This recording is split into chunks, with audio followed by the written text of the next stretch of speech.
And we're live. Welcome to Level Up, the real Level Up, the talk that takes you higher. I am Pat Nash, your guest host for today, and I'm so excited to be here. I know some people are looking like, what is she doing on here?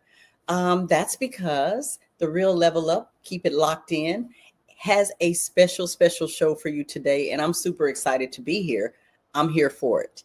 So we're going to get into this. I know you guys have been looking at the title and the guest for today. He's very special to me. And for those of you who don't know him, I get the honor of introducing him. So I'm going to bring him up and let you see who he is. And then I'm going to tell you a little bit about him. Well, hello there. Hey, Pat, how you doing? I'm doing well. This is my brother, you guys. I'm so excited to be here. I told him I was going to let everybody know this is Dallas Frazier. I know him and love him by Tony D. I know him by both names. And so he is here today, and I'm super excited that I get to highlight an area of your expertise. So I'm excited. I have been calm in front of you, but I'm really excited to expose people to the Tony D and to learn, dig a little deeper about how you got the name, where you've been, what you've been doing. So I'm super excited, and we're going to dive in. Is that okay? Yeah, sounds great. I'm excited. Thank you so much for having me. Yes. So you guys, what I love about the Real Level Up, it's a show that highlights what they call ordinary people doing extraordinary things. Well, I don't happen to see him as an ordinary person. He is extraordinary. And so most people know him by Dallas Frazier. And I kept saying, where did the name Tony D came from? Because it sticks so well. Can you tell them, without me trying to tell your story, how you got the name Tony D, first of all? Well, I was Dallas Frazier on the radio when I really originally started. And then I took a break when my children were born. And when I came back, I said, I want to rebrand myself. So I just took the Tony from my middle name, Anthony, and took the D from my first name, Dallas, and put it together and came up with Tony D, because some people used to call me Tony because my dad's name is Dallas too. So if they called Dallas, both of us would be like, what, So and now everybody just calls me Tony D, and it's actually my name. It's just a derivative of my government name. Just kind of switched it up a little bit. I love it. I love the creativity. And thank you, Grace. And thanking everybody for joining us right here. It's an exciting show. Yeah, thank you everyone for jumping on. Please like and share today, because you're going to learn a little bit. You can't learn everything about somebody in a couple hours, but you're going to get some insight into the man, the myth, the artist. And I'm excited. I'm here for it. So, hey, Mary, our diamond's in the house. So, I'm going to jump right in here. I found out some things about you that I didn't know. Just, people know you. They hear your music. I love your music, by the way. I'm a fan. So how did you get started? And when I looked over some information on you before I did this, I'm like, 2003, that's like 20 something years ago. And then 2004, I started adding up. I'm like, wow, that was over 20 years ago. So those numbers stuck out to me. So for over 20 years, you have been a national recording artist. And in 2003, I think you launched New Artist Profile. So, of course, I know all about New Artist Profile. But tell us about that, because I noticed that preceded you becoming a national recording artist. So tell us a little bit about New Artist Profile. So I started in radio here in Augusta, Georgia at WAW 94.7 just by a golden opportunity of becoming an intern. I won't tell a long story, but I was an intern first at the station, and then they allowed me to sit in with the afternoon drive host, and then he would leave and not tell me he was leaving and leave me in the big chair, as we call it, and kind of developed radio from there. I always wanted to be in radio as a young child. I would make mixtapes and CDs. I'm dating myself, but I would make mixtapes and CDs like I was talking on the radio and give them to people, and everybody was like, man, you need to be on the radio. So, had a great opportunity to do that, and been doing it ever since. The New Artist Profile was a 30-minute segment called the New Artist Showcase, Mm. and which we highlighted local independent artists. And then it kind of morphed into a 1 hour broadcast and then a 2 hour broadcast. And then I switched the name from the New Artist Showcase to the New Artist Profile, branded it. I own it, nobody can take it. And I love that. it's been, growing ever since. We are currently on 53 stations across the world. And it's an opportunity for independent artists to get their music on radio because they don't oftentimes get that opportunity. So I'm so excited that the show has grown into what it's grown into, and man, I'm going to keep on doing it until God says otherwise. So, congratulations, by the way. I know very few people that brand as well as you do. And I love that you protect your brand. That's stuff that I had to learn in the last year, to protect your brand and trademark it or do whatever you have to do. But I want to say hi also. I think Carmen chimed in and said hello. You guys say hello to us so we can shout you out. But I want to also say, as you were talking about your transition, I noticed how the name changed from just introducing them to you're showcasing them now, you're highlighting them. And it came from a unique need, am I right, of them not having an outlet to really show up and show people who they are, so people will fall in love with their talent and start playing their music. So did that come about? Because, a lot of times we do things because we find it's hard to do. Did that come out of a need that you realized that you had as well? Yes, I was bass player for a group here called For Christ. It's a group of gentlemen, 5 singers, and I was the bass player. And we did our first project, and we thought we could take it to local radio and get it played. And we found out that was not as easy as we thought. We had to go through a lot of processes. So many artists come in the industry and they don't understand what they have to do to get their music played and promoted and shared across the country. So we had to learn. We had to learn all the business.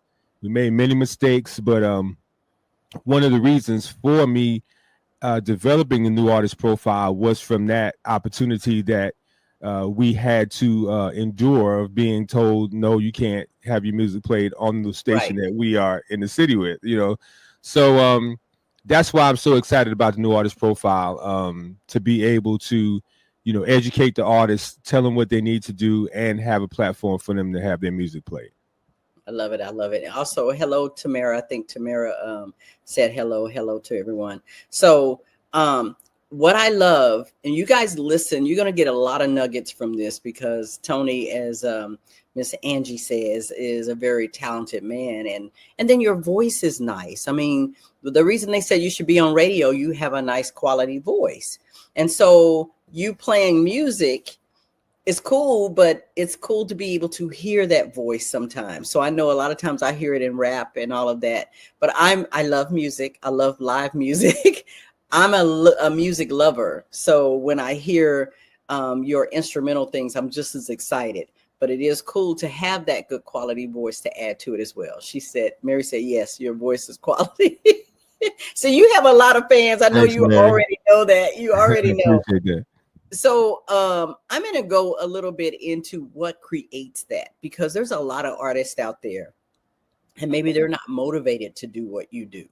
And I heard you say that was in you all the time. You were making CDs and things like that. I know we're dating ourselves. I know what that is. And some young person is probably going, okay, yeah, these people are really ancient. But what motivates? Because right now, I would say not even just in the music world, there are people who have trouble following their dreams and getting behind or finding a group of people that will move with them in that way. What were some of your challenges in deciding to do this? Is everybody excited about you doing it, or did you have to come up on some hurdles to follow this dream that really blesses other people? Have you noticed that your dream usually blesses other people as well? But how about the people getting excited and getting behind you? Did that come real fast? You know, I didn't really have a lot of hurdles getting into radio, because it's an independent. It still is an independently owned station. It gives you more liberty to, get that opportunity to be on the air. So I didn't really have a lot of issues with being in radio and starting in radio. The issues came later on trying to syndicate the broadcast.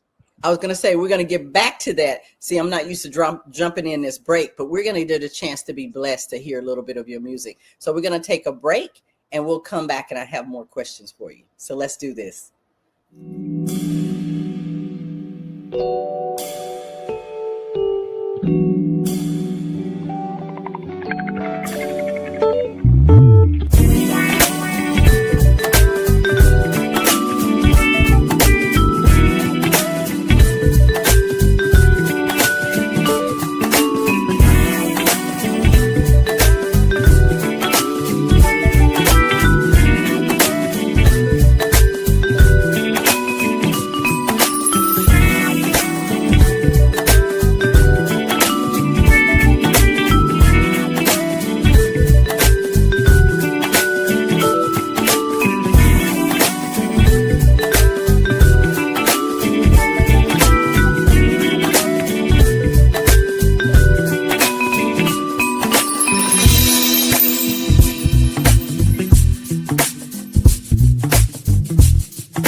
Hi, I'm Pat Nash, and I want to speak to you a little bit about dreams, about hope, about maybe giving up or wondering why you haven't moved forward. Someone asked me, how did you get here to be a relationship coach? It actually came out of a need for myself and what I observed looking around after I asked myself a couple of questions. Why was I not doing the things that I wanted to do? Why had I gone through divorce? I realized I was not the only one. You see, there's a lot of us who stopped hoping, who stopped dreaming, who stopped chasing our dreams or going after our dreams because we don't have to chase anything. When we look internally and figure out what it is that's holding us back, the sky's the limit, and you don't have to chase anything. You attract it.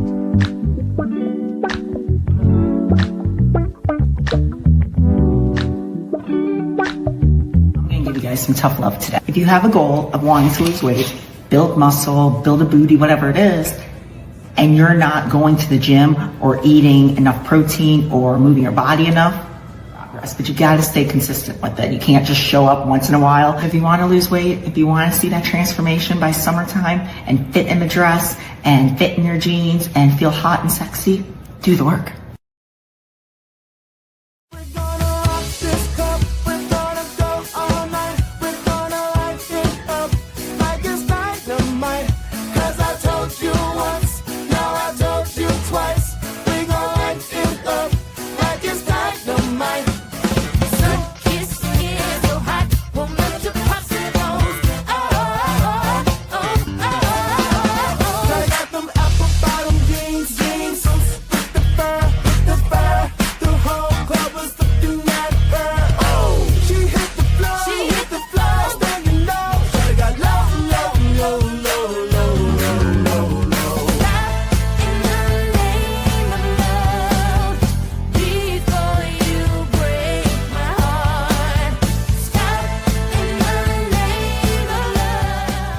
Hey, this is Kimberly Howell with Angel Rings Music Presents. Keep it locked right here as we level up, giving a voice to the unvoiced with real talk that takes you higher. Ordinary people with extraordinary stories. This is Kimberly Walker. Listen and watch Level Up each and every Sunday from 3 p.m. to 5 p.m. Keep it locked right here. Hey, this is Deidre Goodlow, author of Seeds for the Soul. Level Up, a new talk show broadcasting to the world. Ordinary people with extraordinary stories.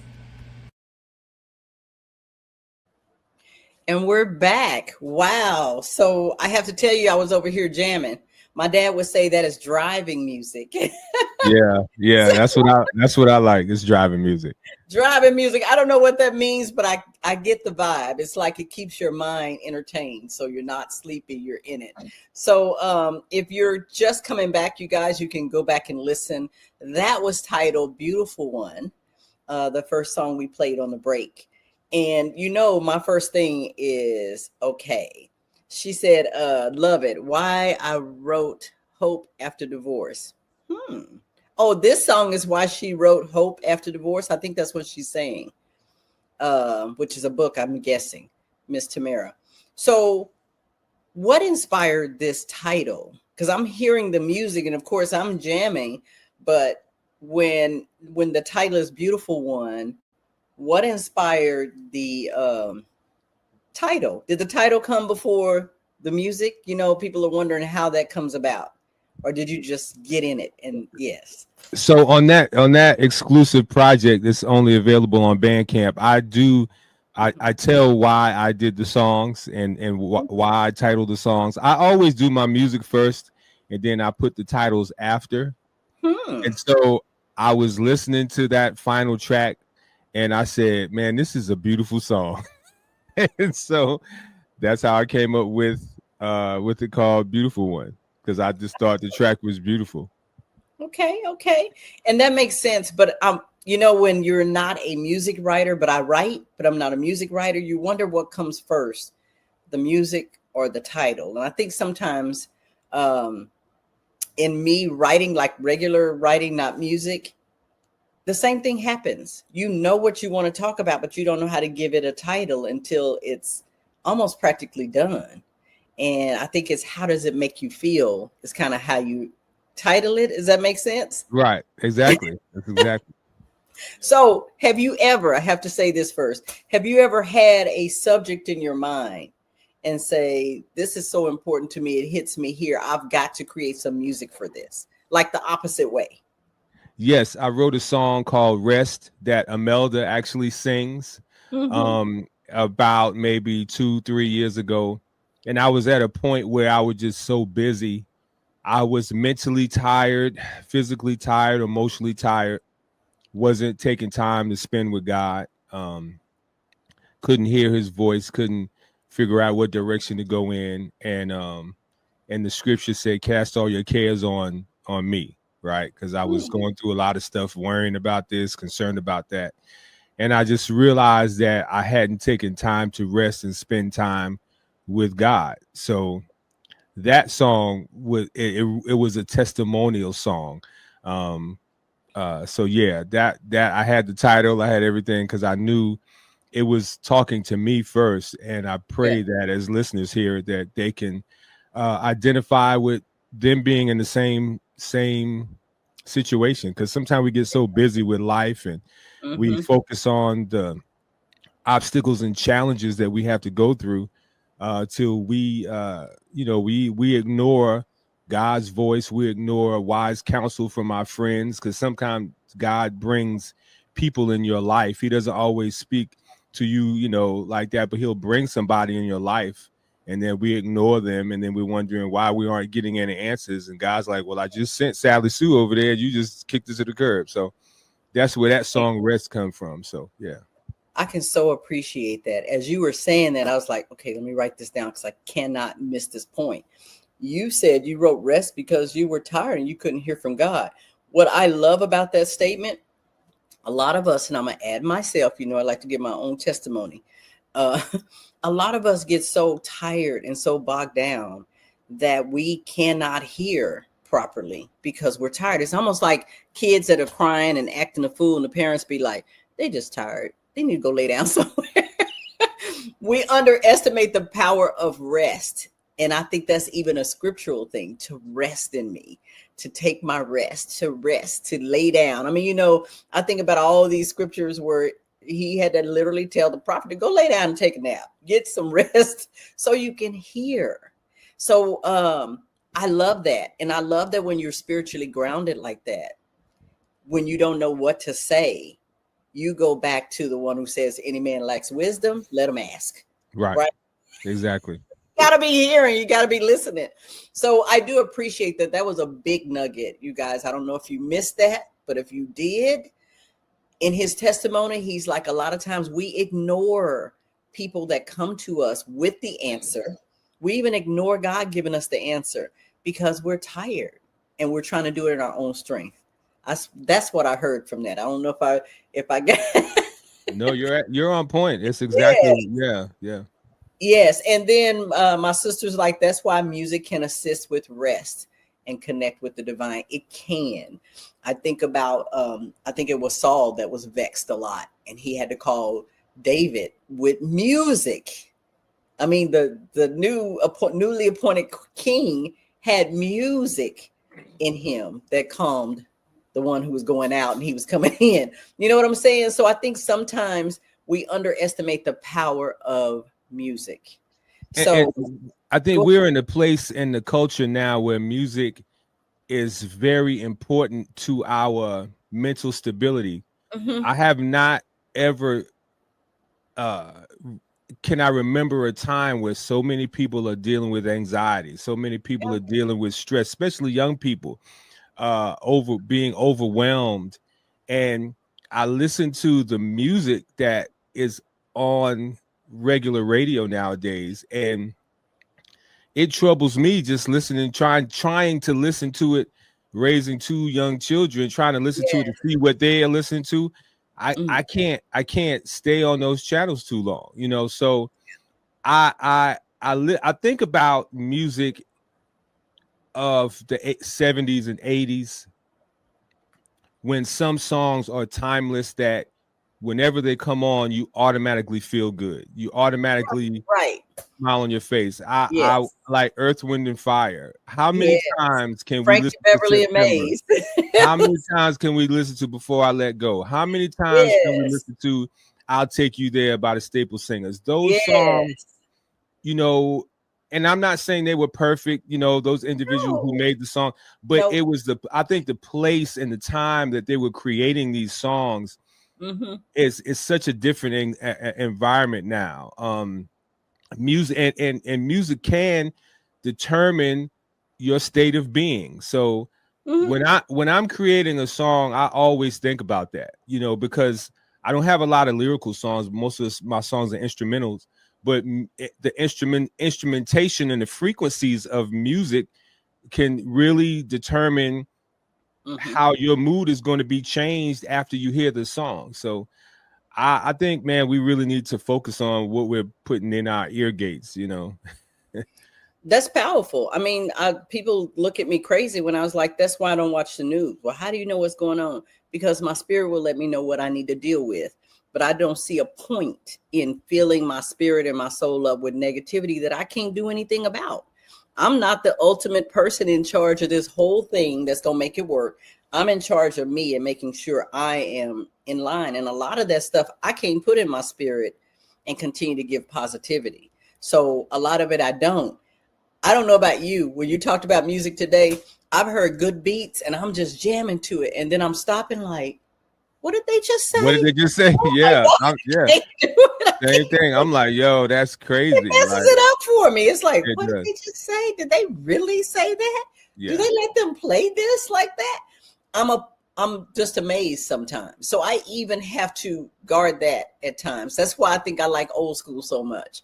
They may have said some stuff, but it's a little bit more subtle. Exactly. A lot more subtle. than what you're hearing now. Right. As a matter of fact, I just saw like a little clip of an interview with Sierra and her daughter. And someone asked her what is one of the favorite songs that her mom sings. And Sierra changed it and said another song that she does, right? And her daughter's like, no, you know, my favorite song is I Love the Way You Ride It. And she starts singing it, right? And she's like, oh my God. She's like, okay, first of all, she only heard it because she went to my concert. She went to a concert with me. Other than that, I would not have she would not have heard it. And I'm thinking about, but why put something out there, you know, that your own kids, you don't want them singing it. So I had a guest, and I can't remember his name, but I had a guest on the New Artist Profile one time, the radio side, and he shared with me why he changed his whole style of hip hop, because he was a hip hop artist. Yeah, and he got married and had kids, and he said he was ashamed to let his children hear the music that he previously released. So as a newly saved Christian hip hop artist, he went to all the streaming platforms and took all of his old music down, because he said he didn't want his children to hear what he used to do. He was so ashamed of what it was. So yeah, man, I think as a young person, you know, I'm sure Sierra, I don't know when she made that song, but she probably was younger when she did that. Didn't have Russell Wilson as a husband, didn't have her kids, you know what I'm saying? She probably was out there wilding, you know, and she's like, oh my God, you know, you mature and you develop, and a lot of things that we did back in the day, we would be like, oh, I hope my kids don't realize that, you know, but with me being an instrumentalist, you know, and now there's some spiritual connotations in instrumental music as well, you know. But you know, but me being an instrumental music and with instrumentalist and with the historical musical background that I have, and with the love of music, you know, I a lot of my music refers back to old school. You know, I love Earth, Wind and Fire, horns. I love the instrumentation, you know, so a lot of my music is, you know, based on the old school stuff, you know, so yeah. Mary said a lot of times it's the money, not the music. And then the other sister was like, hey, I love the idea of social, I guess, responsibility for artists. So as you were saying it, I thought about, you said maybe that's when she was younger and now she's a mature person. And the first thing I thought about is maturity should bring some kind of awareness of social responsibility. The more mature you get, especially when you know that somebody younger or innocent is watching you and listening. Because has your parent ever said to you, or your uncles or your aunt, don't do as I do as I say? Yeah. It don't work. Right. It don't work.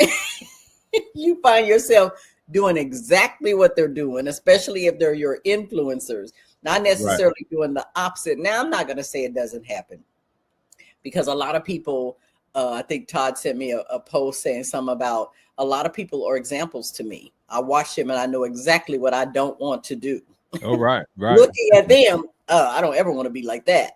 Right. So I'm not saying they can't do that. But normally if there are babies or someone close to us and they have any level of respect for us, they end up doing what we do, not necessarily what we say. So the message that we're doing speaks louder than what we're saying. I don't know if that makes sense. I think it's the same way in love. Yeah. Yeah.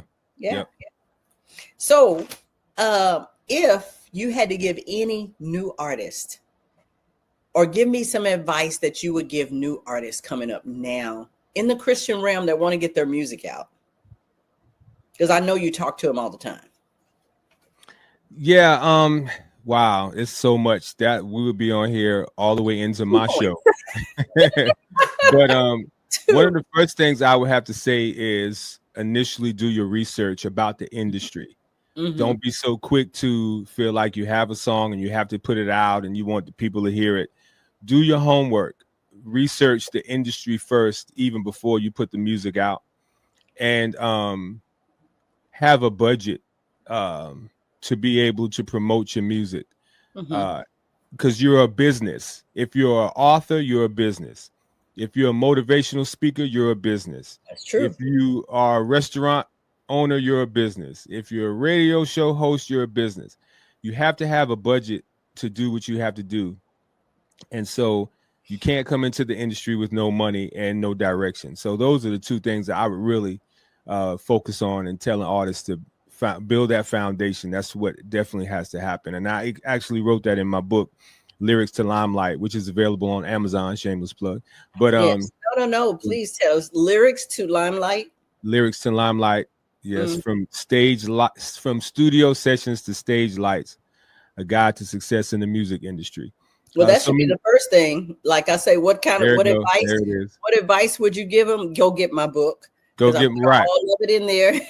Right. Exactly. Oh, that's what we're here for. We want to know you. Want to know how you got where you're going. Because I tell Angie this all the time. I was like, one person who knows how to brand himself is Tony D. I love it. I love what you do. So if you're doing that and you know how important that is, you put it all in a book. I think that's like the coolest way to share anything that you want to share with someone, is to write it down, and they have access to it when they don't have access to you. So I think that's excellent. Thank you guys for sharing that. Thank you so much. I got to shout out my man, Larry Robinson. Larry Robinson said, "Hey, Tony, stop putting all your information free on Facebook. Let's write a book." And so I got to shout out my man, Larry Robinson. He did a phenomenal job with me as my co-writer and publisher. So yeah. Oh, I love it. I love it. And you know what? I also love that you did it. Yeah, you guys go and get the book. Even if you're not in the music industry, say you know someone who is, and they may not watch this show. Christmas is coming up. I'm just saying, go get the book and give it. It will make a nice gift for someone who is trying to do anything out there dealing with music, because it specifically speaks to that group of people. So go and get the book. And get several of them and give them out for Christmas. And I love supporting each other. I think that's going to be the answer to a lot of our woes, actually putting our money where our mouth is and supporting each other. When we appreciate what you do, support it. That's the easy way. You guys go like and subscribe and share his Instagram post. When people are doing positive things and they're helping other people do positive things, support them. If you don't have $10,000 to give, support them. Show up. Send their links to someone else that you know need them. I'm just giving you some hints and some ideas on how to help people when you enjoy their content. That's what you do. So I know we'll probably be playing another one of your songs shortly. But before we go into that, how do you get, I would say, people you love to support and respect what you do? Because that is another form of support, and that matters to people. It matters to me when people say they love you and they care about you, how they show up for you. So in the music industry, is that as difficult sometimes in the public speaking? Because I'm in the public speaking and book writing. And sometimes people who love you, they just, for whatever reason, don't support. So tell me about that. Tell me about that. Is that important to musicians too? I mean, because I know you're an artist, you're in your head. It's like, I don't care if nobody does it. I love what I'm doing.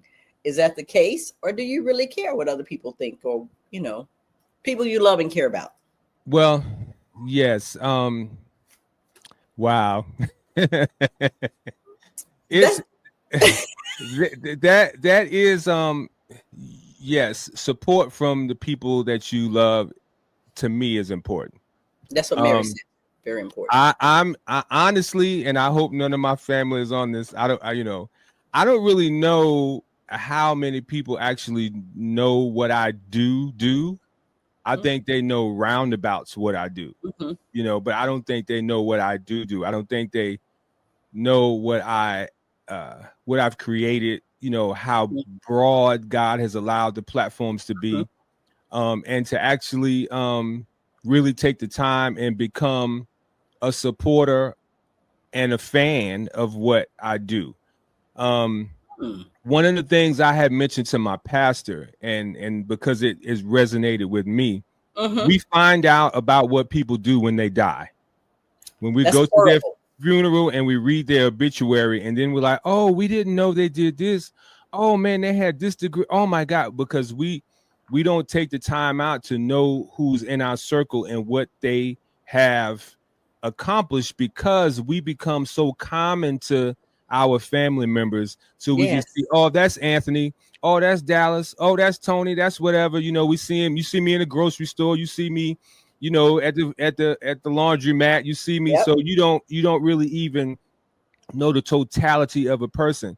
And I became guilty of that as well. So what I have been making myself do is find out more about the people in my circle, what they've accomplished, what they've done, what they want to accomplish, what are their dreams and aspirations, so I can applaud them. Because it's easy for somebody outside of your circle to say all the sterling things that you said about me, but a lot of times you would love to hear those sterling. Although I appreciate you, Pat, and Angie, and Grace, and Mary, and a few others, Dr. T, who's a friend of mine from New York, and some others, family members. But sometimes you want those core people in your circle to be like, yo, Tony, like you that dude, not in a way that's gonna puff you up and make you arrogant.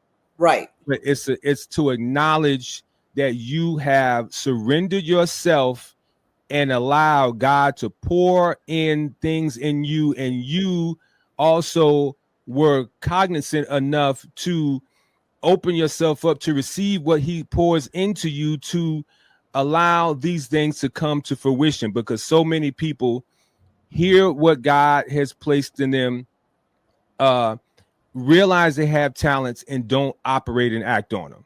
So yeah, that's a loaded question. I could talk about that all day, but I'm at the point now where I am cool with realizing what God has placed in me and who it's allowing to touch.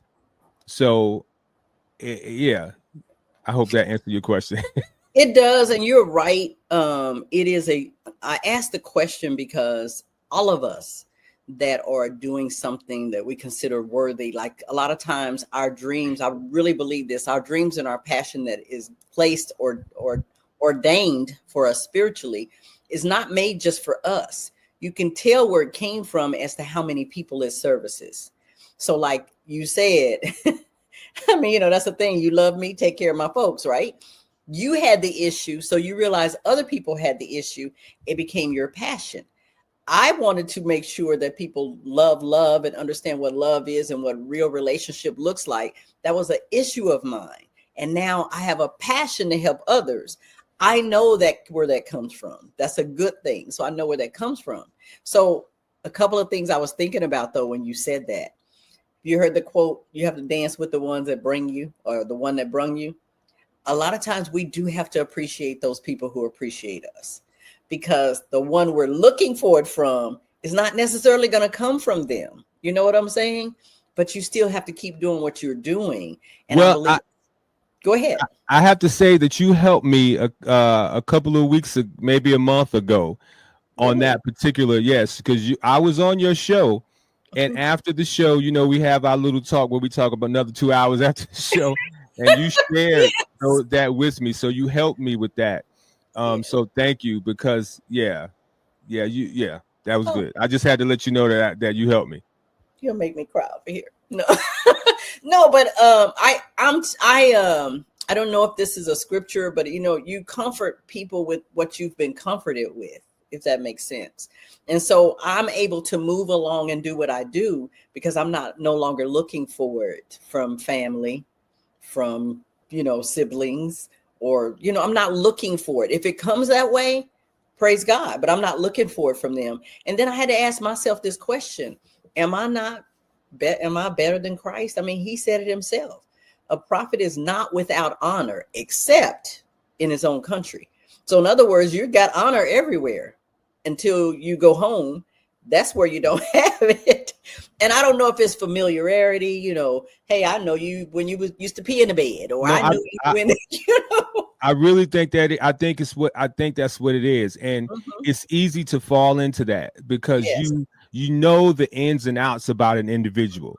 You know that individual in their low points and their worst points, as well as the high points. Stop. Hold that thought, because we're going to come right back to it, because I have another song that I got to let the people hear. And I keep missing my points to take this break because we're in it.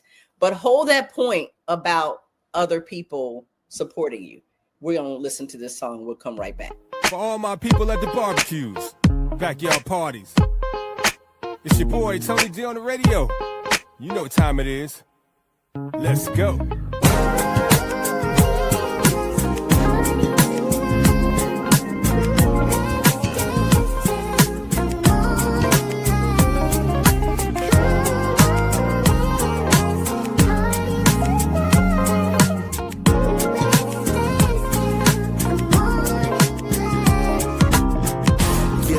It's a party tonight. Vibing with my people, bring the party to life. Hands up in the sky, we start the party off right. We in the place, early birds, we ain't tardy tonight. Nah. In the trance, that's the beat in our eardrums. Got the moves in my feet, bro, and then some. Gonna lose plenty sleep, only live once. Up all night, man, we lit, fam, no kids stunts. Karaoke session going live. On the mic, spitting favorite vibes. Reminisce about them older times. Bringing back them old school written rhymes. Celebration lit, and you know it's real. Got the neighbors joining us, addicted to the party thrill. Jumping off the roof in the atmosphere, we hardly chill. Yeah, we going hard in the place like an army drill.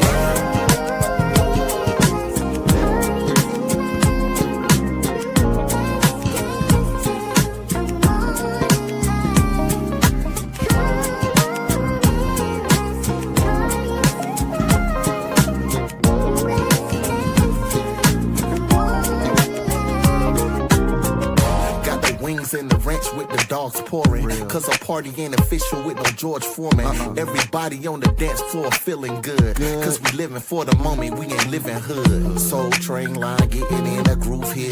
It's a bash for the old and the new years. Even kids got the moves to the tunes. Cheers. Here's a toast to the good life with no fears. What a glorious time to be in the very presence of my peers in their prime. Elders to adolescents with no tears in their mind. We looking up, all the other worries behind. Thought I told you, it's a party tonight. So I chose to bring the party to light. Driving back to the crib, no Bacardi and Sprite. Cause we drunk off the spirit of the laughter and hype, yeah.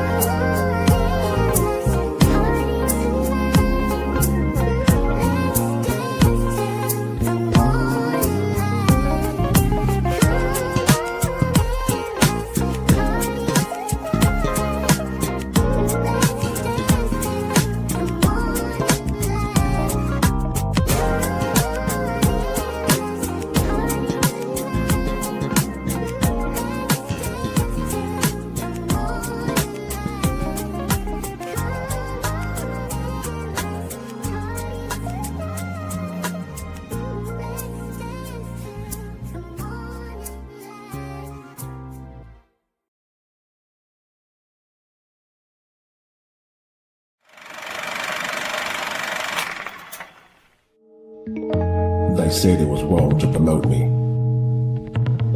that I wasn't ready, that I would fail.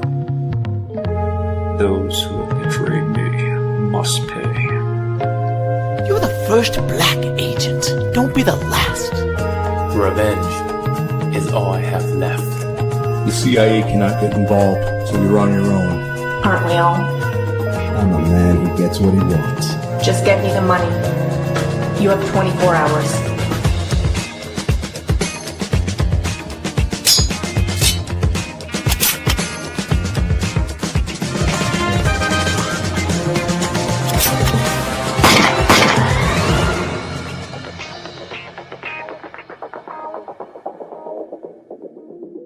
Hello, business owners. This is your fit photographer, Andre Gerard, coming at you with my 2025 campaign.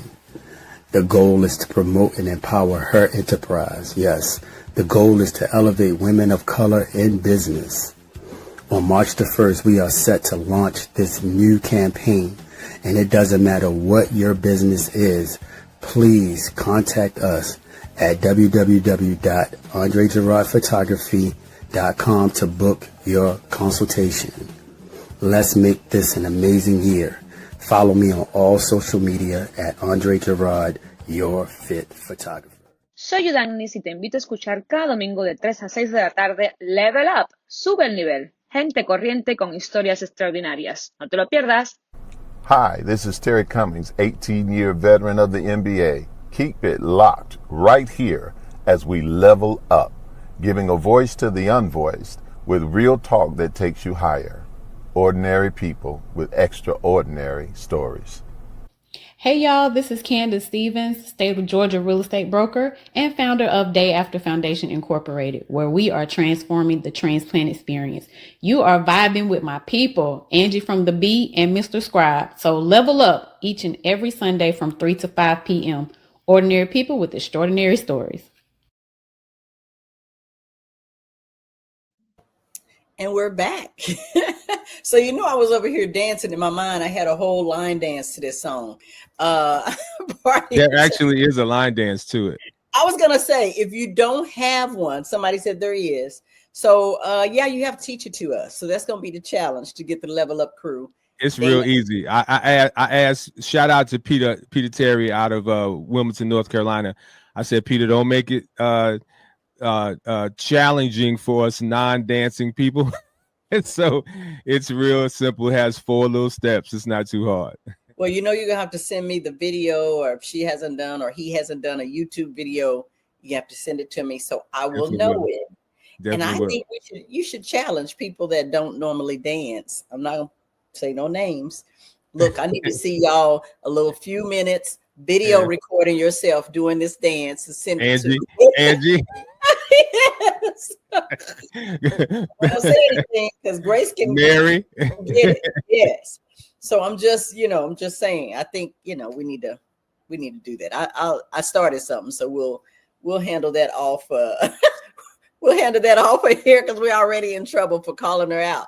So anyway, we started a conversation and we had to take a break. She was like, for real, y'all calling me out. Andy's like, you calling me out for real? We went to break, but we were still talking about, I guess, the power to support, or people who support, and it's important to us. You were saying something, and I hated to stop that. That's what happens, you guys. We take a break, but I get so, anyway, I'm going to apologize. No, you good. I was just saying, I think it is, we do get so common with the individuals that's in our circle, especially sometime in our house, because we know their ups and downs, their strengths and weaknesses, shortcomings, and we begin sometime to focus on those so much till we actually begin to tarnish the sterling gift that individual may be. And so you kind of like, whatever. When it comes to the individual. So and that's even with our friends too. So we have to really try to and trust me, I am preaching to myself when I say all of this. That we really have to try to set aside individuals' shortcomings to really understand, to recognize the gift and the goodness from the people. Because we may not always say the right things, do the right things, act the right ways. We're human. We're going to make those mistakes, but you got to be able to now if the people are just evil, that's a whole nother. We got to let the Lord deal with that. But yeah, I'm really big on trying to find out what people have accomplished before we, as one of my older pastors said, before we see them on their cooling bed. Yeah, and but Tony, you said something vital here, and you guys listen to this. Give people their roses while they're still alive, while they can smell them and they can see them and they can feel them. True story. Before my parents passed away, my dad passed away first, and him and my mom, I mean, they've been together 50, almost 60 years, but they just be at each other constantly. And I said to my mom, I said, you need to be a little nicer to my dad. You know, I'm a daddy's girl. I said, if he wasn't here, you would be crying and you'd be, no, I won't. He get on my nerves so bad, you know, really. But when he passed away, she was like, that was so dumb. I think about all the times we wasted time and energy fighting over nothing, that we could have done something a lot better with that time. So I take that serious. I will tell people in a minute, I appreciate you. You know, you can ask, like Angie may get a text, girl, I appreciate what you do for me. Thank you for this. Thank you for that. And, you know, I'm not a mushy girl. So if it's like, oh, that's so sweet. Okay, that's enough. Now let's get up and get going. You got stuff to do. But the point is, you say it. Angie said, love on them because when, look, y'all gonna have to help me out here. Angie said, love on them because when the family and friends realize who they are, they're the biggest fans. Yeah, they are. When they realize, sometimes other people have to tell you what you have, if that makes sense. Be like, oh man, you can't see this? I mean, this woman is talented. I ain't never seen anybody cook macaroni and cheese like that. You'd be like, really? I mean, you know, we had this every week. So, and Grace is agreeing. She says she agreed. Give them their roses while they're here, while they can smell them. And Bishop Bronner said something, I think it was last week. He was saying, a king is not a king. You don't recognize a king anyway until he has a crown on his head. And so a lot of times that's his queen's responsibility to place that there. He's just a man. Just a man. Yeah. Till you put the crown on his head, it's like, hey, he may have a lot of flaws, but that's my king. Yeah. That's my boo. This is what, you know, this is, or vice versa. That's my queen. This is what she does. This is how God has gifted her. Yes. Name one person with the whole roll call of faith that it wasn't some flaws documented. And I think that is so key for us to take note of while we're putting religious people on these pedestals. You guys, everybody's human. They have mistakes. And the moment you can't accept that, you have put yourself in a really bad situation because you're going to be judged with what you're judging with. I'm reminded of President Jimmy Carter. Mm-hmm. They dogged him out so bad for those 4 years while he was president back in the 70s. Mm-hmm. And but when he passed away, he was one of the most beloved presidents, and what he did after he was president, you know, they had so many great things to say after he died, you know, but they dogged him out while he was in the White House. So, you know, you, like you said, give time to tell people you appreciate who they are while they're here, because when they lower you down in the ground, it's too late to say it then. So, and we have to stop focusing on. It's so much negativity in our world. It's like it really just. I'm just like so done with social media. I'm like you. I don't watch the news. Because it's so much negativity. Mm-hmm. So many people critiquing everything everybody does. Everybody has an opinion, and we didn't even ask you in the first place. Like, really? Like, you know, it's just. He said, like, really? Like, it is crazy, man. Like, I really sometimes have to just, and because I work on social media promoting the artists, I have to be on there daily, but a lot of times I just program my post, and I may not even get on there a couple of days just to get away from the foolishness and the negativity and everybody canceling one another. And you know, if God decided to handle us the way we handle each other, we would not even be here. You know what I'm saying? We need to show some grace to people. You know, we don't have too much grace that we share with one another. Anyway, that's not why you have me on here, but no, it is. It is. I really believe that everything we say, every nugget, that is taught, I pray that it's caught, because what happens when you catch this, you really get, unless you get it, you don't take a hold of the nuggets that are out there. And so we said a lot in that, and I'm just, regurgitating powerful messages I heard, which is why I'm telling you, don't be listening to so much negativity, because your mind will hold on to that stuff and it'll come back up. But I was thinking about, someone says a lot of times, silence speaks louder than somebody who's making a lot of noise. And then you also have success. To be successful, you don't have to be in a spotlight. So sometimes you can pull away and talk to somebody one-on-one. You don't have to shout it from the rooftop on social media, and tell that person how much you love and appreciate what they do for you. Just a little nugget of that. You never know how big that can be to somebody who felt like giving up. So even with you, and I'm admiring what you're doing and how you're branding and marketing yourself, and you're relentless in putting your brand out there and helping other people do the same. Somebody has to tell you that, or you can keep going sometimes in your own strength. And it's like, okay, I need somebody to hold my arms up and help me with this thing. And you hear that regurgitating in your ear. Is somebody out there getting something from this that is important? And so I don't want anybody to ever give up on themselves because somebody hadn't said, I appreciate you. You better start with yourself and be like, okay, I did okay. I'm doing all right. Somebody. And I'm so glad you said that, because I was raised in a culture of religiosity, if that's a word, that you could not boast on yourself, because that was called being prideful or arrogance. Or you're puffed up and stuff. And so and a lot of people in my age group that were raised in Christian homes, kind of have this, self humility. What is it? False humility or whatever. Yes. You know what I'm saying?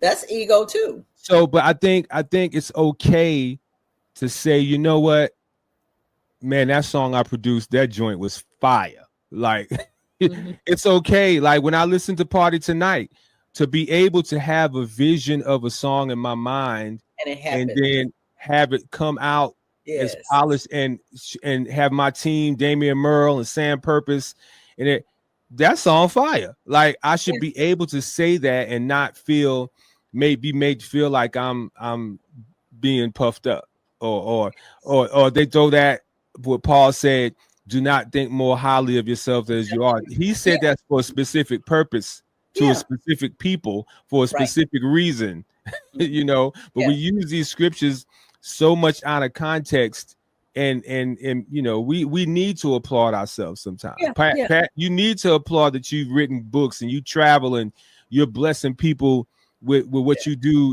as a as a motivational speaker. Why shouldn't you be able to do that? Yeah, well, we have to. And I think the most uncomfortable thing is for us to say sometimes I make a difference. And thank you for sharing that, Portia. She has a group of supportive sisters, and her new husband, congratulations, is her biggest supporter on her entrepreneurial journey. And that is a hard thing to find. I know my sweetie is a big supporter of me. I'm like, ooh, I can't say how do you do it, because I've been there too. But the point is, you talked about a haughty spirit and somebody not thinking don't think so much of yourself or something too high of yourself. That's if it's not warranted. If you read that, if it's not warranted, because sometimes you can, clean around the toilet and be like, I did that. No, you messed it up. So you're supposed to clean. So I think it's, when you wrote a piece of music you're proud of, there's nothing wrong with saying, God, I am so grateful that I did this thing. I had it in my head and I came about. I think that's success. Those wins are important to keep doing what you do. And for me, especially me not having any formal training on doing this, like this, I didn't go to school for. That's how amazing God is, because everything that I do, I was self-taught, and you know, I didn't go to school for any of this, you know, so we got to go to another break. I see you pointing. No, I'm just making sure. Look, I'm Okay. watching it now. I'm like, okay, we still got like 10 minutes, so let me make sure I'm watching it now. But no, you said it.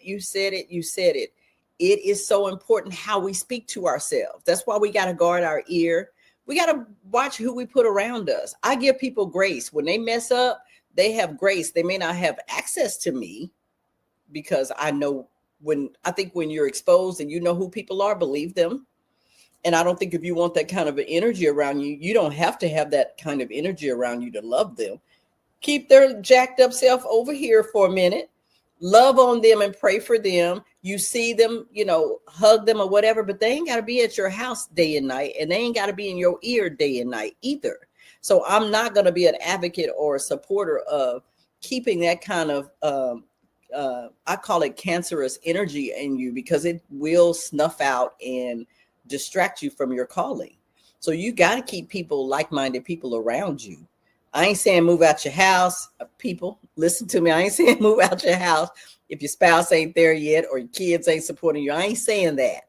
I'm saying as much as it's up to you, you know the words, live peaceably with all men and women, as much as it's up to you. Sometimes it's not up to you, but if it is up to you, govern yourself accordingly. That's all I'm saying. So did I say anything wrong in that? I have to check myself. You're good.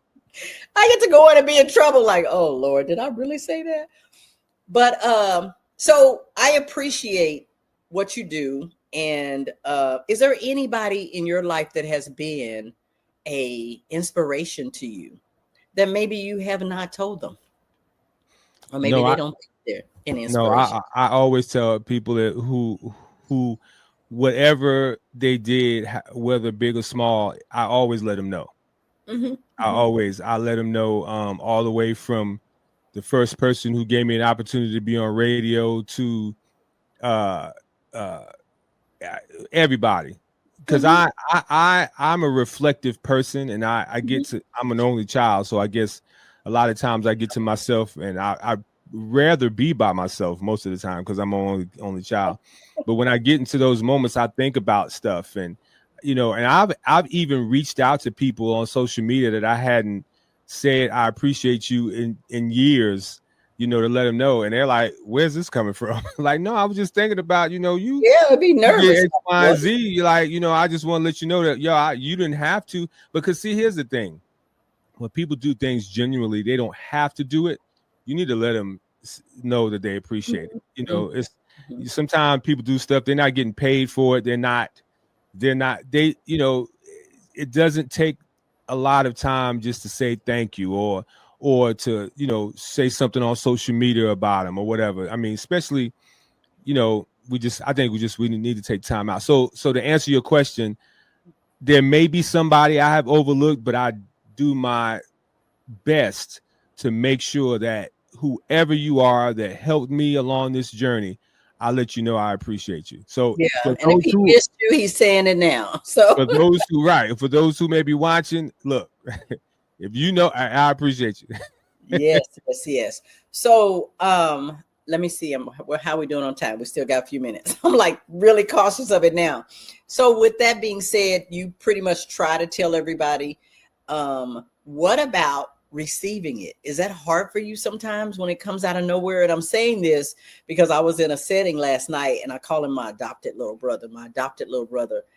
Mario, he tells his big brother, he's like, "Big bro, I love you. You know, I look up to you." And, you know, he's saying all these things, and it's like, where's that coming from? You know, you're like, it kind of throws people off sometimes, and you wonder where it's coming from. It's like, okay, are you okay? Have you been to the doctor? Are you sick? Because it comes out of nowhere. Have you ever had that kind of experience? Like, dang, spirit. Yes, I have. Yes, and it is kind of like, okay, you good, bro? You good? But yeah, you know, the hardest thing for me to do in that situation is to acknowledge what they're saying, because I don't see myself as what people say Yeah. I'm just Anthony trying to make it. You know what I'm saying? Like, you know, I'm just, bruh, I'm out here, you know, doing my best, like, you know, you know, but when people like, oh, you know, and like the artists, so many artists, they come and they like, yo, Tony, man, let me tell you, I just want to say thank you, because if it wasn't for your platform, man, I don't know what I would do. You know, that's humbling. So that it gets me into a place of gratitude to God that, you know, again, because like I said, I made eyeglasses for a living for 20 some odd years. I remember that. I had no inkling, even though I had a desire to be on radio and I was doing it for a hobby, that I would be doing it for a living and helping people get on the radio. It was a humbling moment yesterday, because my family, we went to Columbia, South Carolina to eat at this fancy restaurant. And coming back through, I was on the radio station in Columbia, and as I got to Aiken, I was on the radio station at Aiken at the same time. I was like, yo, that's crazy. Like, you know, just to some people that might not be a big deal, but to me that was so humbling for somebody from Queens, New York, you know, who barely graduated high school, you know, not because I couldn't, I just was lazy in school, you know, just, you know, that, you know, had years in the military, made eyeglasses for a living, and now hear yourself on the radio in 2 different cities, you know, it's just humbling. And so, man, I just say, man, God is amazing. Like, I always close my show by saying he could do exceedingly and abundantly above all you can even ask or think. And that really is true, because like, you know, as nowhere in the world I thought that this would be my story. And even being interviewed by people like yourself, like, you know, I'm like, I'm just Dallas, like, who, you know, but God is good, man.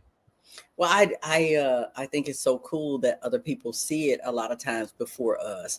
My sister was like, hey, that's from having a humble spirit. Maybe you don't see it.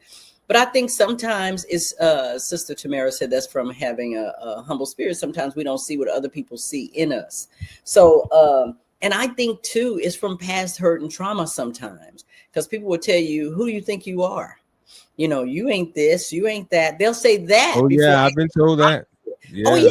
Yeah. I've had that more than once. I mean, from people who's supposed to love you, right? Tear you down, tear you down, tear you down. So I, you know, my mind goes to scripture a lot. And the question was, who do people say I am? Who do men say I am? That's an important thing. Your testimony is so powerful, because it says to most people, it's not about me. It's about the gift or the spirit inside of me that is causing me to do these things. Yes, we have to be willing. Yes. But when we show up and people say things like, big money Pat, I was like, in Jesus' name, I'll be like, I'll take that. You seeing it before I get it? I'll take it. Or they'll say, you got all the answers. Tell me about this relationship thing. I need your input. And I'm thinking, I've been divorced 3 times. I keep coming up 3 this, 3 this, 3 this. And it's like, none of that matters as long as. I think we got to go to break. Oh, see what happens? Yeah, we have 1 minute. We're going to take another break. Okay. But the point is, thank you, Tony, because I've been like feeling bad again. I'm rolling and just messing it up all over. You know, somebody asked me, because I shared this conversation with a dear friend of mine a couple of weeks ago. I was walking and they said, I was telling them, you know, similar stuff like this. And the question posed to me back was, who do you think God says that you are? Good point. We're going to come back with that. We're going to answer that when we get back. Who do you think God says you are? Okay.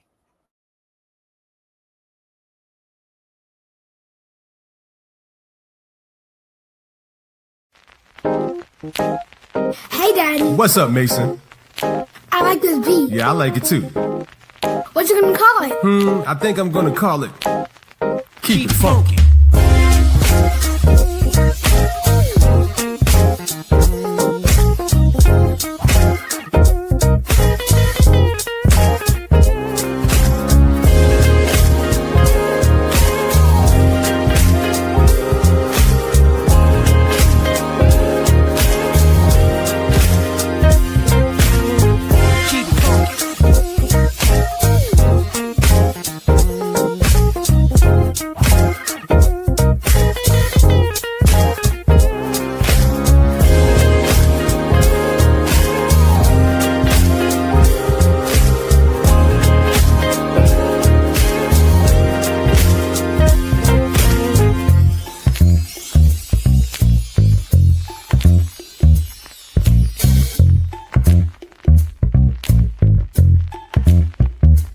funky.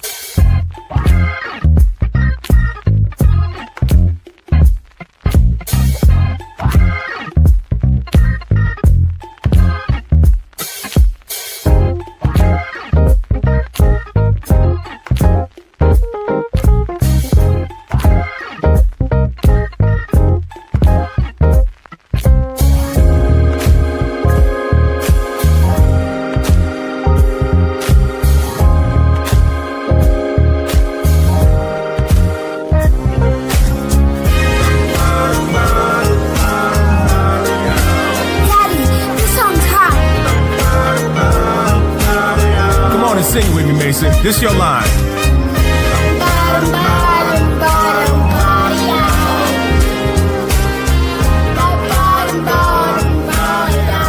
Good job, Mason. Thanks, Dad.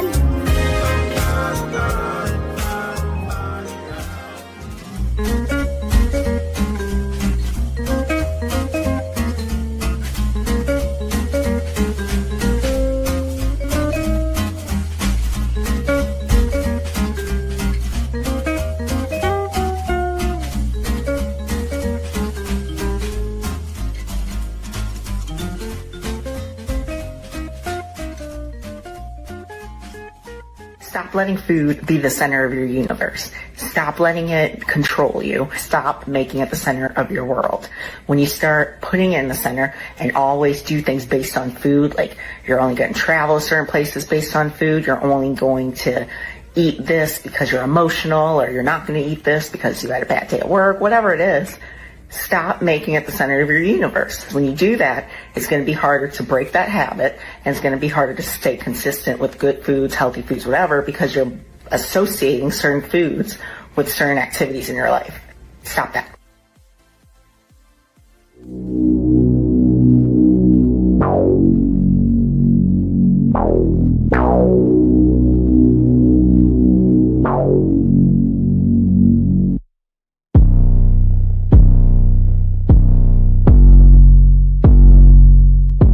All my people at the barbecues, backyard parties. It's your boy Tony D on the radio. You know what time it is. Let's go.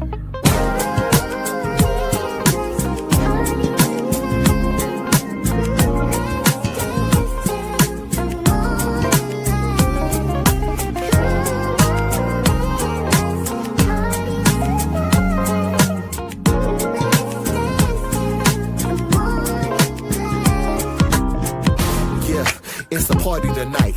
Vibing with my people, bring the party to life. Hello, everyone. This is Pat Nash of Pat Nash Talks, where we have the conversations that create real relationships.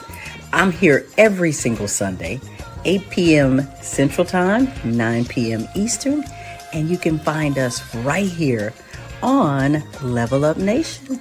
See you then.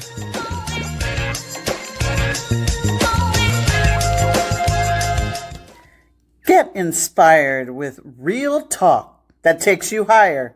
Like me, Rebecca Outlaw of Tickle Mites LLC.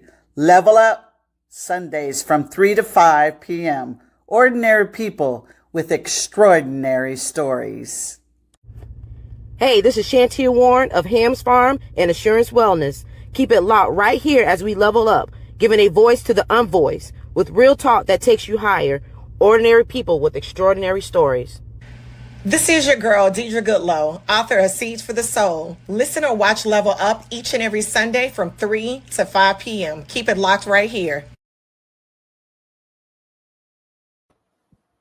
And we're back. And you know I'm going to talk about that song. I'm going to have you answer that question or ask that question again. And we're going to talk about, who do you think God says you are? Because it's like, it's important in who you say you are.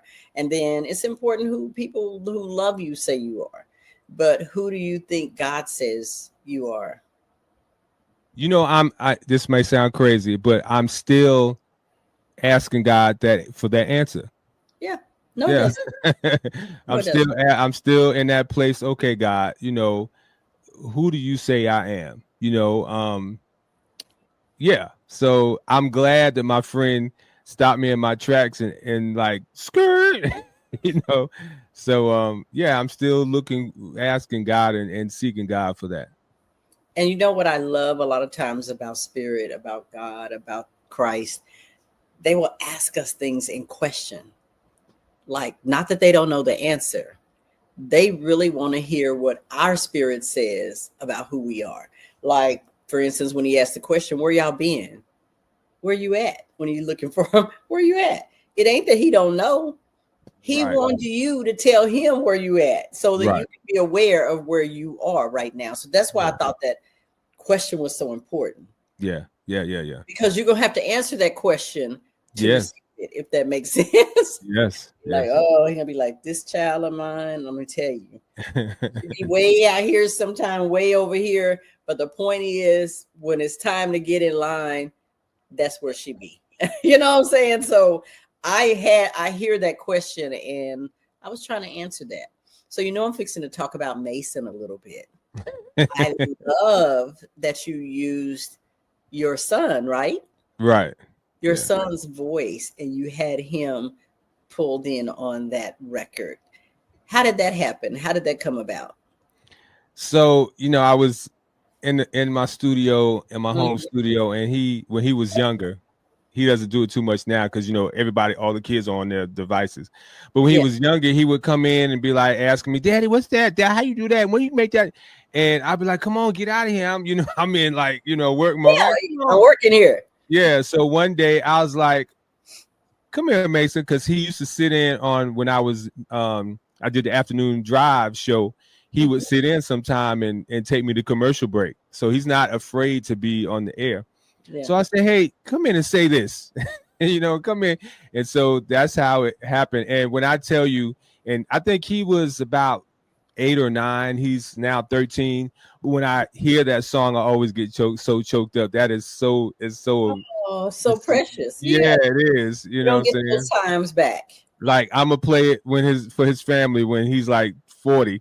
Yeah, I'd be yeah. like, And "Hey, he'll be look, like, oh this my was your God. dad when he was 9."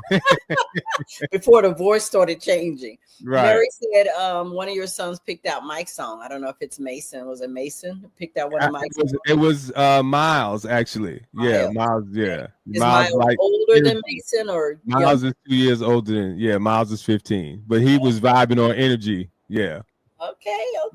So let's go with that. You think your kids, your sons, are inspired or moving toward music or radio, kind of following your footsteps? Any?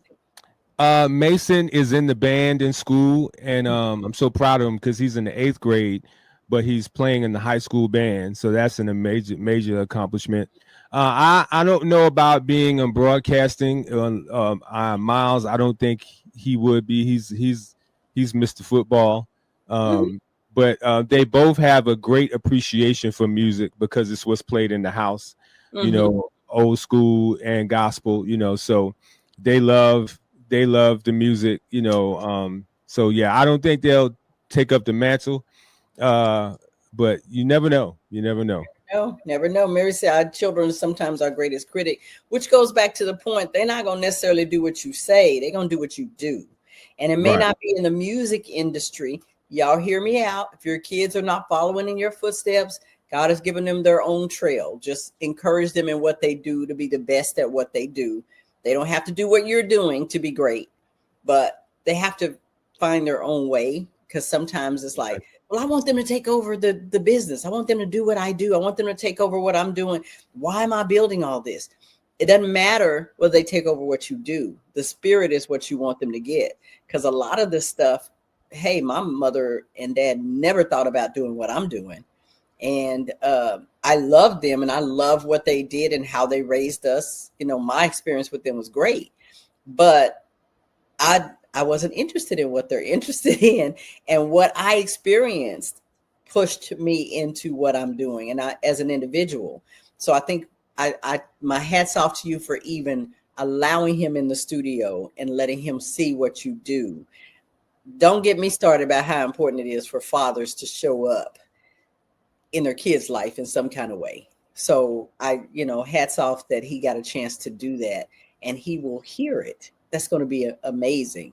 And shout out to Mary says, shout out to your wife for her support. She is awesome as she supports you.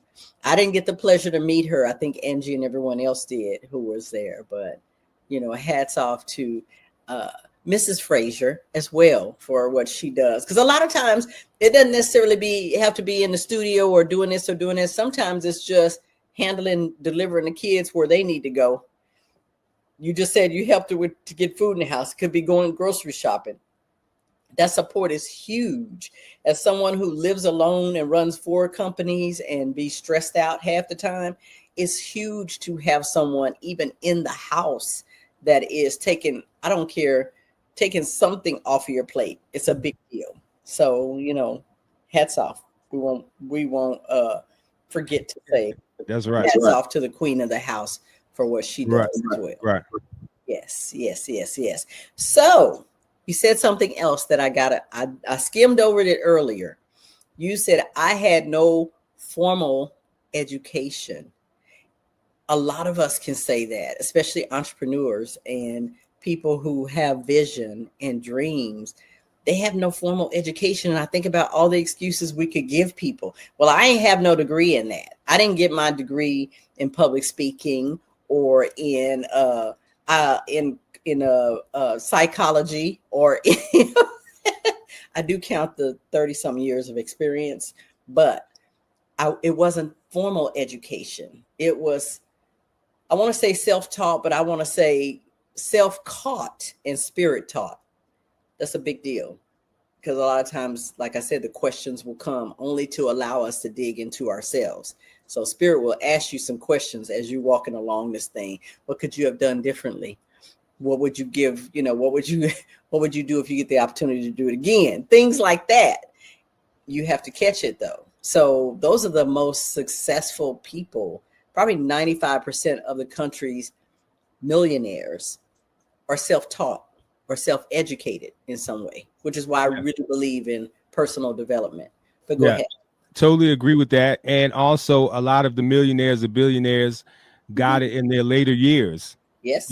So it's never too late to be successful in however, because a lot of times I have to say this, and I had to learn this myself, that we equate success to having an abundance of money. Yep. Right. That's not always the case. Nope. You could be successful and just have an average amount of money, whatever is, allows you to be comfortable. And, and to me, I'm successful because of what God has allowed me to accomplish, being self-taught, going to seminars, watching Zoom, getting on Zooms, calls and stuff, stuff like that. So, yeah. Yes. Yeah. So I love that. I love that you're actually giving that testimony too, because so many people, and please understand where I'm coming from. I'm not trying to put down anybody who has the master's, the doctor's degree, or any of that. But I'm also giving real kudos to people who took the time, maybe even spent the money it takes to learn their craft. I invested hundreds of thousands of dollars to learn how to show up better for people I service, period. And I'm still learning. I'm still growing. I still believe in mentors and coaches. I've hired coaches, I've hired mentors, and there's people that I watch from a distance. They may not ever know me, but they are mentors. And I'm looking not to mimic them, but to see how they use their gift to help others. So I do want to do that.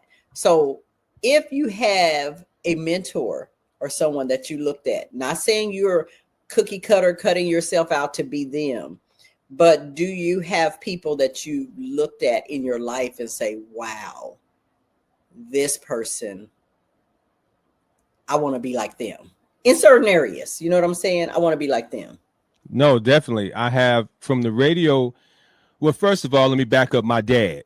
My dad is like the ultimate dad. Like, he just celebrated his 90th birthday, still getting around good. You would never guess he's 90 years old. Wow. But he taught me a work ethic that was like none other. Like this guy worked at Grumman Aerospace.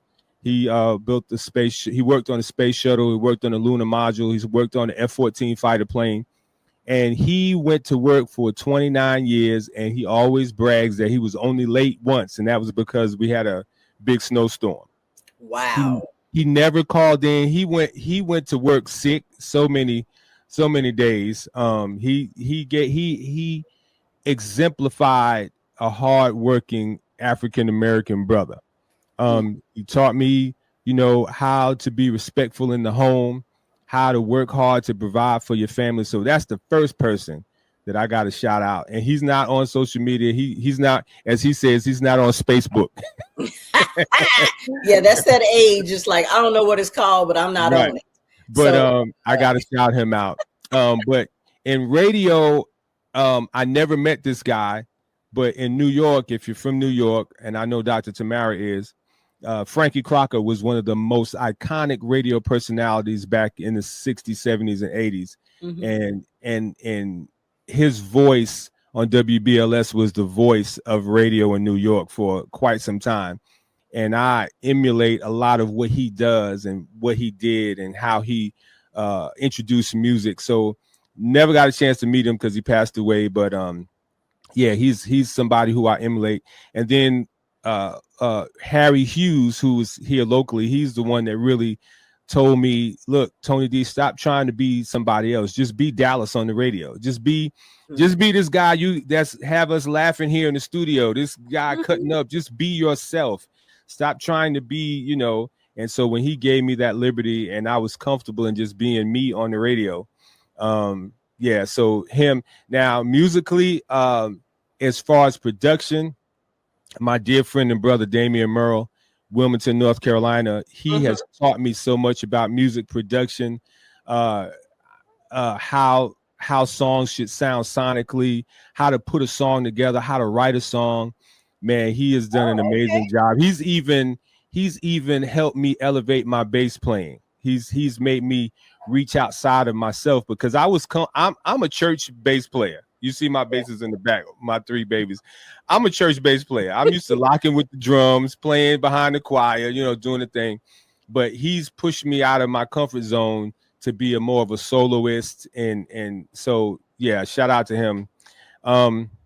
Yeah, man, those are people that I really emulate, and they've been impactful into helping me, become, who I am today.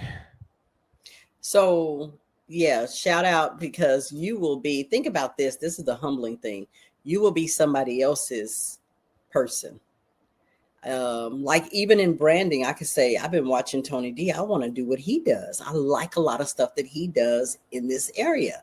I mean, I'm not trying to play bass, so I'm still not trying to be you, but I'm pulling those things that I like. I mean, Les Brown, Eric Thomas, Oprah Winfrey, Jim Rohn, all these people I've loved for years. I will just go listen to them. Shoot, Bishop Dale Bronner, he's probably at the top of my list. So all of these people I have listened to for years and still listen to. Like I could be, I wouldn't say short of inspiration, but maybe so. Just, sometimes you get through that little dragging part of your life. I definitely don't go turn on the news, but I will go to YouTube University and put on a motivational speaker. Not only because that's what I want to do, but I've learned that speaks to my spirit. And it's like, yes, I can agree with them. It's like a yes and an amen in my soul. It's like, yes, that is what it's about. It's really about this. So, I mean, it's a list of people that I can say I admire little things about them. And I say, I like that. Yes. Oh, definitely. Yeah. And I'm with you. I'm big on YouTube, music tutorials, yes. Bass tutorials, songwriting tutorials, production. I'm all in that because I'm realizing now that music is such a part of who I am.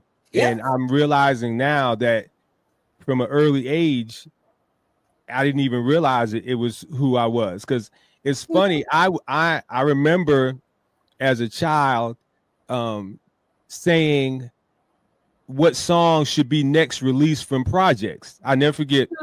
And I didn't know what that was as a kid. You know, I just like that song need to be on the radio. I never forget that Patrice Rushen came out with her album Straight from the Heart that has Forget Me Nots on it, right? Yes. So I went and got Forget Me Nots, the cassette, and I'm listening to the whole thing, and then I heard the song Remind Me, You Remind, and I was like, that need to be on the radio. She need to put that one on the radio next. And but doggone, if it wasn't 6 months later, that was the next single. I was like, okay, I must have, and I would do this a lot of the times. I'm like, I must have an ear for what's solid music, you know. So didn't know I was going to be doing what I'm doing now, you know. So but the foundation and the footprint was there as a kid. So yeah. And I think about I love Patrice Rushen, but I think about people that have influenced me little and I didn't even realize it. You know what I'm saying? They're doing stuff or saying stuff and I'm like, wow, I like that. But you look back on it now and you look at where you are and it's like, no wonder I like that. That was going to be something I was going to be doing. Exactly. Or I was going to be using. And you said be yourself. I think that was one of the best pieces of advice when I didn't even know who I was. And I think that comes at a certain point of maturity in your life when you accept who you are and know who you are and you don't let anybody talk you out of it. I think that's maturity. When you're like, nope, this is my lane. I'm staying in it. Just because I can do all things through Christ don't mean I need to be doing them all. I need to stay right here. This is my sweet spot and this is what I'm supposed to do. You know, and that's so good because when you are talented and gifted in a lot of things, your mind tells you to try to do all of that stuff, you know, and I've realized that radio and music is what I do. I can do graphics, I can build websites, I can do all this other stuff, you know, but I've done music, I've done 10 music videos, I do lyric videos, I do all of these things, but I realized that, you know, where I am now is what I need to be focusing on. So yeah, music is the thing, and that's where that's the sweet spot I'm in.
I said, what happened to Pat?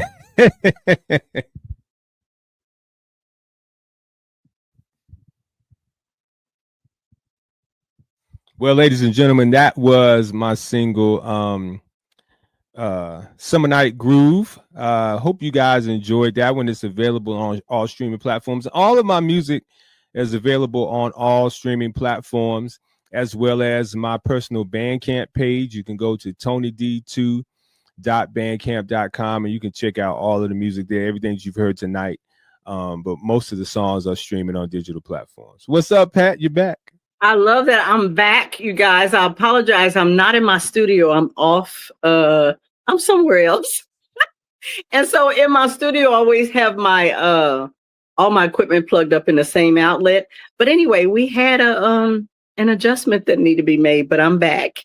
I was like, ain't nobody mad but the devil. I am so upset with that. But thank you for holding it down like a true superstar until I found my way back in here. So it's all good.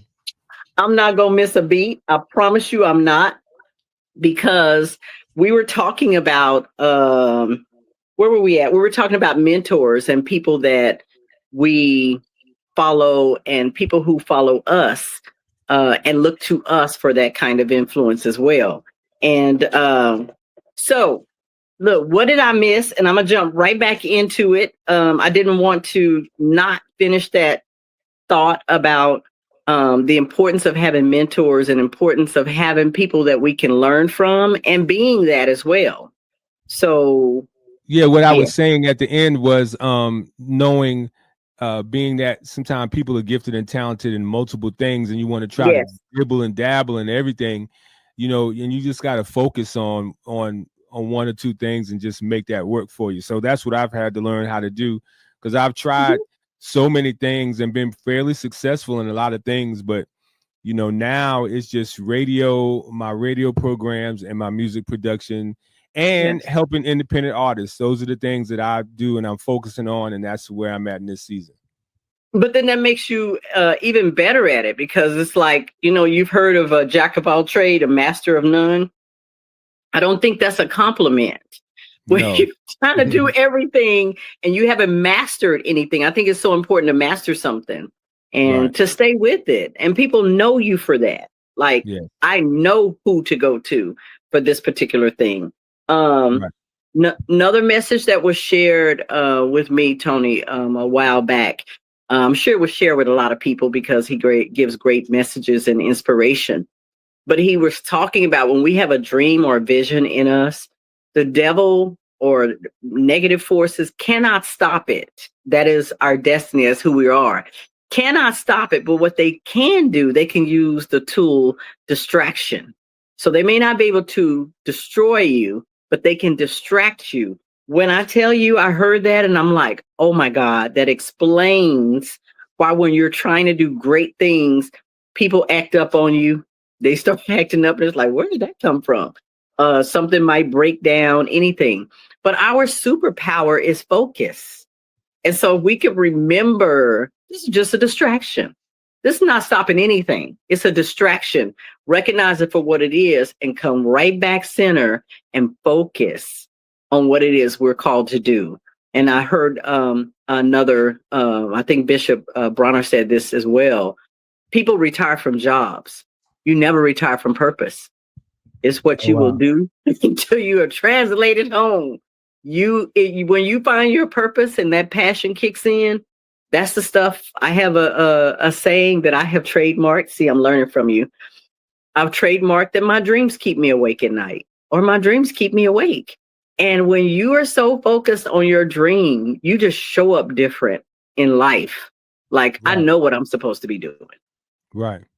That's true. Yes. So true. Yeah. I'm also getting to the point now of being okay when people leave my life. Oof. You better say that again for those in the back that didn't hear you. Say that again. It took me a long time, but I'm getting okay with when people leave my life. I'm like, all right, it must be a reason. So cool. Yeah. Yes. Yeah. The older I get, the less drama and stress I need. You know. Yes. Yeah. But that's success. You're learning, that is maturing into your craft. You're learning it don't take all those. I mean, going back, I know we have a similar foundation of understanding what even biblical principles. A lot of times it's like, no, you don't need this many people to win this war. Nope, send them away. Nope, send them away. And then even in everyday life, coaches have said it's a lot of people who are not going with you to the top. They may have started with you, but they're not going with you. So you can't get caught off when they ain't going with you in your next area of life or your next level of success. They're not with you. I read something my good friend Portia said. She said, here lately, a lot of people have been falling off, but she's happy. She's newly married. She's looking forward to building a career and stepping out of her job and stepping out on faith. So she's moving into a different area of her life, and people are falling off left and right. So I think it's great that you're not concerned about that. It's like, hey, it's natural. It's what's going to happen, and I'm okay with it. Can you give, I don't want you to give names, but can you give a specific, I won't say person or incident where you just knew that person was going to be all the way with you. Like, they're never leaving me. And then when they left, you had to learn that lesson that you know now, that not everybody's going to stay with you, and it's okay. No, I don't want to. I don't want to go there. I know that can be kind of tricky, right? Yeah. But no, I've the situation was very startling. And it took me by surprise. And it threw me for a loop for a minute. And sometimes, honestly, I still kind of try to deal with it, because the enemy always brings stuff back, to try to knock you off. You know what I'm saying? But I'm that distraction. It's a distraction. I'm getting to the point where if the people become more of a hindrance and a weight, than an assistance, then I'm okay. I'm okay with not, now some folk I'll fight for. I'll be like, look, come on, let's sit down, let's talk it over, let's see, what we can do. But there's sometimes you like, okay, cool, I'm good. Because again, like the Lord, if he allows me to see December, I think I'm going to be 57. Yeah, 57 years old. I can't remember now. We have to keep up with it. It's like, okay, I was born in this year, and this year is the yes. I'm not. I don't need the drama anymore. I don't need it. I don't need it. I don't want it. Just look. Life is too short. People are leaving here. Oh, shout out. Oh. Before I say this, man, let's keep South Carolina State homecoming. They had a shooting and 2 people died. So keep that area in your prayers. And I said, the Lord put that in my mind, because I was saying people are leaving here every day. Yes, and, yes. You know what I'm saying? And I ain't got the time to be being aggravated about petty little stuff. If we can't get along, we can't talk it out, we can't come to an agreement, and you decide to go your way, okay. You said earlier, I'm gonna still love you, still keep you in prayer, but I need peace of mind. As I need peace of mind. Yes, yes. I'm with you. I promise you. I am with you. And I think at a certain level of maturity in your life, it becomes necessary. Like, I will trade off a human being that is not supposed to be in my life for peace any moment, because I have an understanding that if I can't give you what you need, or you can't be what I need in a relationship, friendship, whatever, business relationship, then I'm not fighting against law. I'm not fighting against the law and the nature and the rules of law and spirit. I'm not fighting against that to be anybody's friend. If they're not here, they're not supposed to be here. It's like, bye. It's bye. It's bye and blessings. Bye, and I wish you love and light, peace and blessings. Have a nice life. And no harm, no foul. What does somebody say? Boundaries don't mean you have to have beef with anybody. Right. No, we're just not. We're not in the same vein. And it's okay. It really is. It's okay. It's okay. Hey, Pat, I think they're giving us direction. Yes. I think they're saying one more time, you guys. So I think, is this the break or is this these things always go so fast. It's like, oh my God, where did the time go? Because there's so much we could talk about and so many things we can do. So anyway, is this time for a break? I think it's closing remarks. Oh, okay. Okay. See what I'm saying? I can keep going.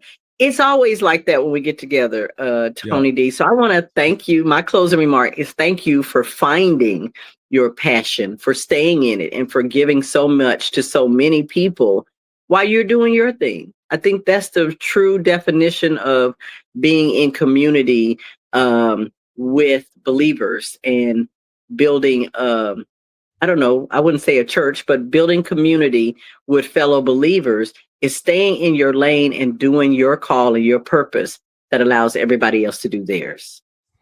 Yeah, I appreciate it. It's sometimes it's hard, but I love what I do at the end of the day, and I don't see myself doing anything else. And I appreciate, everybody who supports, everybody who listens to the show. Make sure you visit my new website. Shout out to Alicia Jones. She built this amazing website for me, the officialtonyd.com, all things Tony D musically on that website. So check it out. And purchase the music if you haven't already purchased it. You can follow me on my TikTok and Facebook, The Music of Tony D. But if you haven't purchased the music on Bandcamp, you can, as well as download it. I won't say stream it because streaming is not going to put any coins in my pocket. Right, that's important. Or $1.29, whatever, and buy the song and play it, and hopefully you'll enjoy it. Yes, you guys, please support. And I want to thank Level Up, the real Level Up Nation, for just showing up and do what they do to support us. Yes, thank you so much. People who want to get the word out. So with that being said, you guys, this has been the real Level Up, where we showcase ordinary people with extraordinary talents and gifts, and we are grateful for it. So with that being said, I'm going to say peace out. It was a great show. Thank you for being here, Tony D. Thank you, Pat. I appreciate you. And good afternoon, everyone. Good night.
Backyard parties.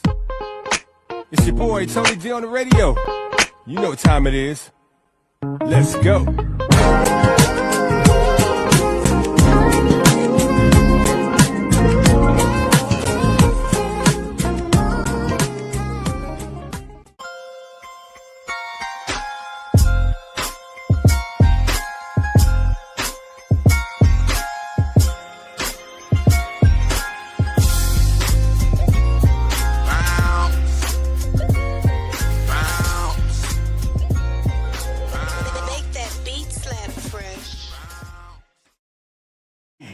Hello, everyone. This is Pat Nash of Pat Nash Talks, where we have the conversations that create real relationships.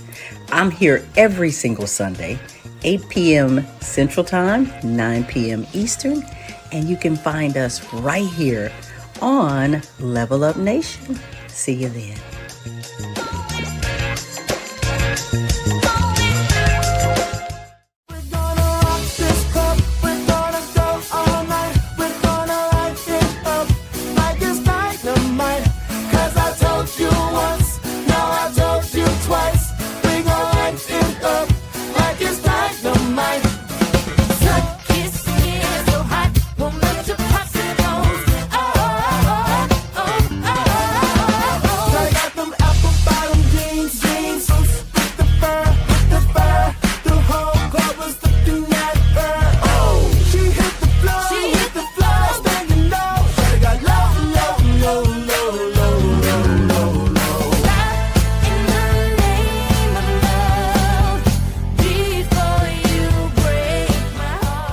People at the barbecues, backyard parties.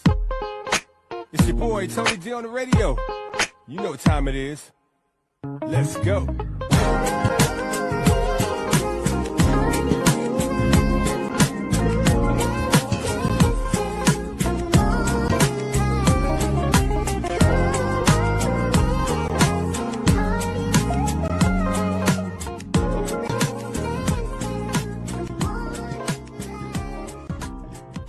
Hi, I'm Pat Nash, and I want to speak to you a little bit about dreams, about hope, about maybe giving up or wondering why you haven't moved forward. Someone asked me, how did you get here to be a relationship coach? It actually came out of a need for myself and what I observed looking around after I asked myself a couple of questions. Why was I not doing the things that I wanted to do? Why had I gone through divorce? I realized I was not the only one. You see, there's a lot of us who stopped hoping, who stopped dreaming, who stopped chasing our dreams or going after our dreams because we don't have to chase anything. When we look internally and figure out what it is that's holding us back, the sky's the limit and you don't have to chase anything. You attract it.